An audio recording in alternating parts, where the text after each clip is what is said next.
Good evening and welcome back.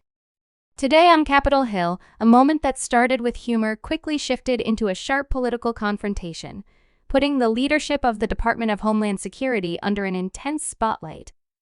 If you are new here and you want clear, fact-based breakdowns of the biggest political hearings in Washington, make sure you subscribe and follow the channel.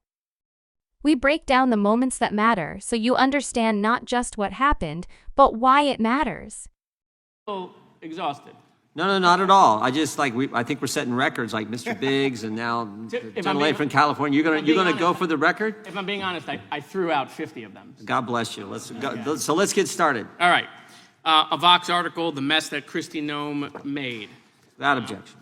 Times article, Noem's spending rule causes delays at Homeland Security. Without objection. Politico, vote to overhaul FEMA canceled after leaked report. Without objection. ProPublica, Kristi Noem misled Congress about top aide's role at DHS. Without objection. The Hill, Trump approval rating on immigration at record low. Without objection. Wall Street Journal, pilot fired over Kristi Noem's missing blanket. Without objection. CNN article, sources describe how Homeland Security Secretary Kristi Noem's Gucci bag was stolen under her chair. Without objection. New York Times, late night is distracted by Kristi Noem's oversized hats. That one's my favorite.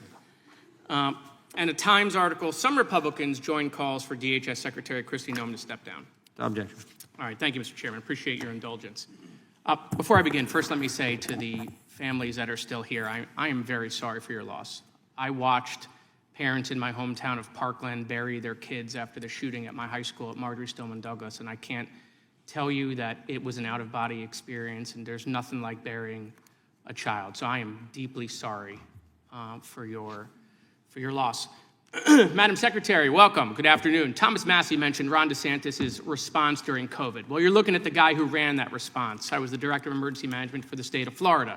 For a Republican governor, I worked with the Trump FEMA administration during the Category 5 Hurricane Michael recovery.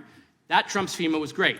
We got expedited reimbursement, a program that you got rid of or threatened to get rid of. And the Panhandle had one of the greatest responses after that Category 5 storm. The President said he wanted to reform FEMA, but that's not what you did. You've basically destroyed the agency. Largest FEMA backlog in the history of FEMA. My state of Florida is owed $2.5 billion. You have delayed the FEMA disaster declarations even when the applicants meet FEMA statutory threshold under the Stafford Act. You want states to do more, yet you want to cut the EMPG program, which grants them funding to build capacity. Your office was involved in discussions of moving FEMA to Texas. You created a rule of anything over $100,000 has to come to your desk, a rule that has slowed down FEMA reimbursement, FEMA response. We have empty regional offices. You have done the opposite of what President Trump wanted to accomplish, which was to speed up the process. Your policies have made the department slower. I didn't think it was possible to make FEMA more bureaucratic, but boy, you have exceeded all my expectations. In the Texas floods, you didn't put the urban search and rescue crews on the road for 72 hours. Days later, the FEMA urban search and rescue chief resigned in protest. You hired 2 people as the administrator with no FEMA experience. We're on our 3rd history of the department. Has that ever happened? The president took presidential action to create the FEMA Council. I supported it. You opposed the FEMA Council. You delayed its beginning. The report has still not come out. The White House canceled your last council meeting and has held up the release of the report. But surprise, I have it. I have it. I want to thank the former FEMA employees that you fired who gave this to me. This report's never been seen in public before, okay? But this is it. This was the report. It was 122 pages, the original draft report. You and Corey Lewandowski then took the report and made it 23 pages. You cut out all the stuff that was put in by governors who had been through disasters, emergency management directors, FEMA experts, national security experts. You cut it all out. It's all gone. That's why the report's not been released. It's sitting in the White House trying to figure out this mess that you created.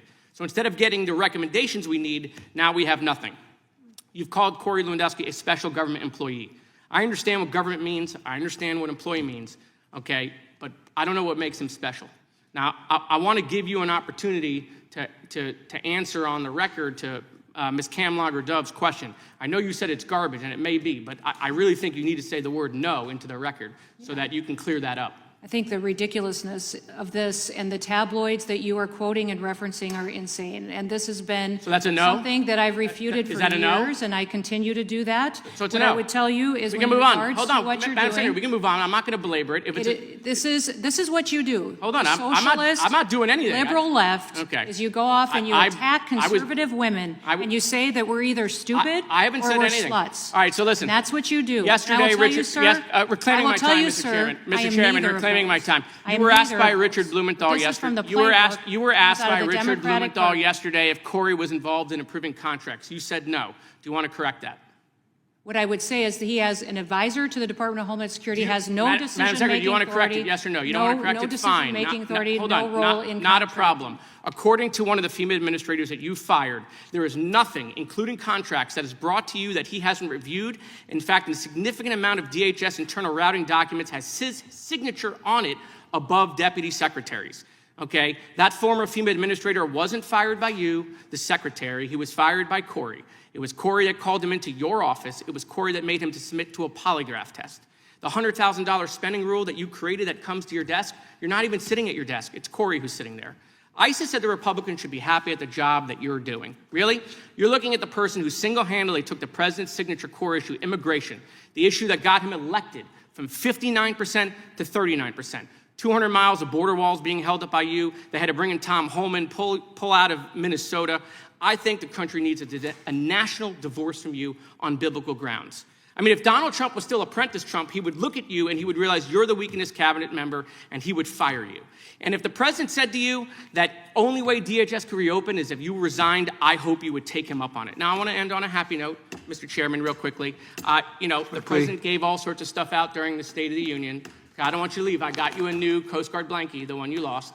Okay, so this is for you. You don't leave empty-handed when you come to judiciary. Thank you, Mr. Chairman. The gentleman has expired. The gentleman from Missouri is recognized. During a congressional hearing with Homeland Security Secretary Kristi Noem, lawmakers moved beyond routine questioning and instead opened a broader debate about leadership, accountability, and the direction of one of the most powerful security agencies in the United States.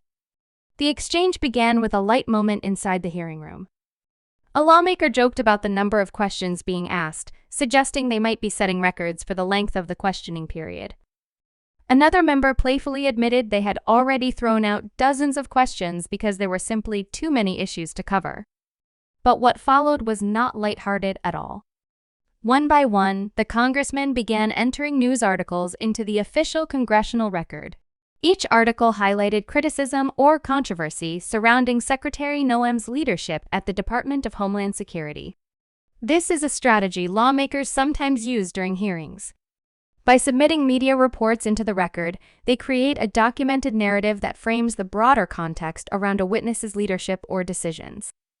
It allows members of Congress to show that concerns are not isolated, but part of a larger public conversation.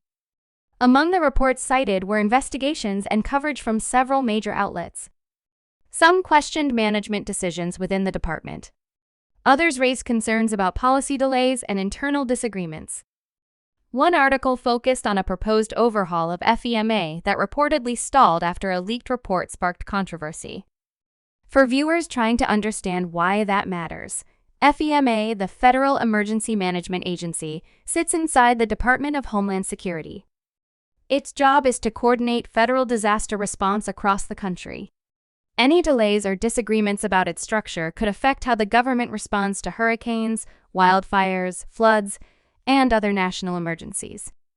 Some articles highlighted unusual headlines that had circulated in the media, including reports about a pilot being fired after an incident involving a personal item linked to the secretary, and another story about a handbag reportedly stolen during a public outing. These stories may seem trivial compared to national security policy, but in Washington they often become symbols used by critics to question leadership focus or judgment.